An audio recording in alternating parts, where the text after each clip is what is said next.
Hey, what's up guys? Wanted to bring you an update video today of my Benelli M2. If you see my previous video on the Benelli, I was showing you how low base shells it was not getting a clean ejection or kind of stovepiping. And I wanted to show you what I did to solve it. Gun's clear. I don't really want to say it was a problem because really I was trying to shoot lower base than Benelli recommends. So at that point I can't really say it's a problem. I'm just trying to adjust it to shoot the loads I want to shoot through it, which, like I said, it says right in the manual, not to shoot that low base. So I don't want to say it was a Benelli problem. I just wanted to tune it to what I wanted to shoot out of it. So what I was getting is when you really bear down on this thing, since it's inertia, it needs just I think 4 millimeters or something like that of movement to unlock the bolt and get the action started for the inertia system. So what was happening is if I really gripped it, bear down on the pistol grip and pushed to my shoulder, I could get it to malfunction on cue, with, like I said, not ejecting that load. So I did some research. I ended up buying a Terran Tactical reduced recoil spring, which goes here in the stock, and that seemed to solve all the issues with the low base. When I was putting it together, I noticed something interesting. In fact, I was going to try to bring you guys a shooting video last week.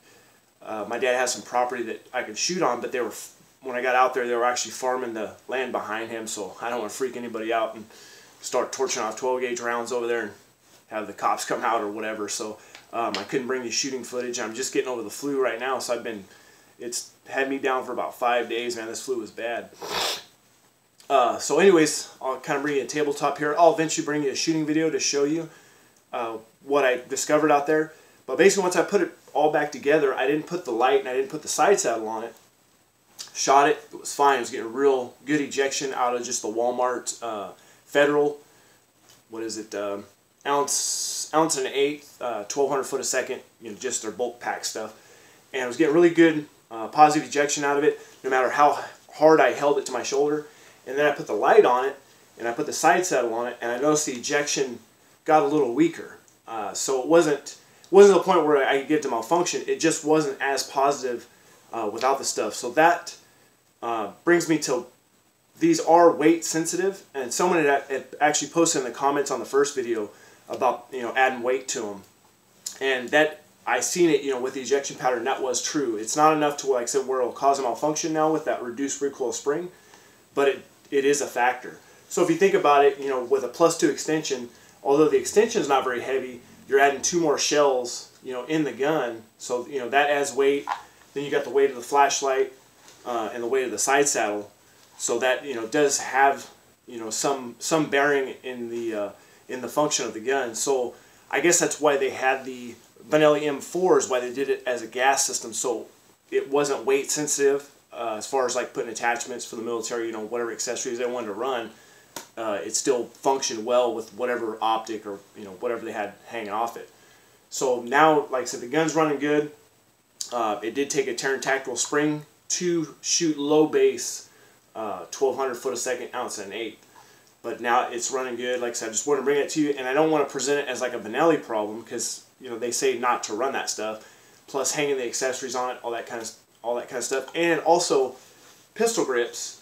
With these shotguns, you can get more force on a pistol grip, holding it than you can, just a conventional stock. So with a conventional stock, it probably wouldn't matter much. I think that's how those 3-gunners get away with it, running the real long extensions, like +9 or whatever in a side saddle and all the stuff they put on it, is because I have, most of the guys you see, I can't remember seeing anybody with a pistol grip version on like a three-gun setup. So I think what it is you just can't get that super positive grip, to stop that recoil force like you can on one of these. So if this had a conventional grip on it, I don't think these accessories would even change the ejection pattern on it, because like I said, you just can't stop it. So you can get a lot of force by gripping this thing and pulling it back to your shoulder. I mean, you get that thing rock solid, which is a good thing when you're shooting, but I guess not such a good thing if it's an inertia system that needs some movement to start the system to working. Like I said, that 4 millimeters I think of recoil force to move back to start it. So once again, guys, I didn't want to present it as a Benelli problem. It was something I was able to fix as far as shooting low base. Terran Tactical reduced recoil spring. I think it was like 20 bucks. Their shipping was outrageous. It was like 8 bucks to ship a spring, but it is what it is. It's going good now, and like I said, I'll bring you a shooting video in the future when I can to show you. I'll pull the accessories off, I'll shoot it, and then I'll put the accessories back on and shoot it so you can see the ejection pattern change. So it's kind of interesting. I had heard that before, but then I was like, well, all these 3-gunners, you know, just pack tons of rounds in these guns, you know, which if you figure this flashlight and this, you know, side saddle, where they usually run a side saddle, so that flashlight couldn't weigh more than maybe 2 rounds or something like that. You know, then those guys are running, like I said, you know, +7, +9 shot extensions on like the 24-inch barreled guns. So they're running a ton of weight on those guns, and they're running. So, like I said, I think pistol grip, combination of that, just really getting a good hold on it. So now it's 100% reliable with low base. Shot some high base through it. Everything works perfect. So just want to bring that to you guys, like I said, and hopefully later date, maybe not next week, but the week after, I'll be able to do some shooting and get some shooting footage of it. So there you go, guys. It's up and running, working 100%. If you have one that you're having issues with, like I said, with stovepiping like that, you might look into that Terran Tactical spring. It's worth the $20 or the 28 bucks after shipping to give it a try if you know you guys are suffering from the same thing as far as that weak ejection or stovepipes.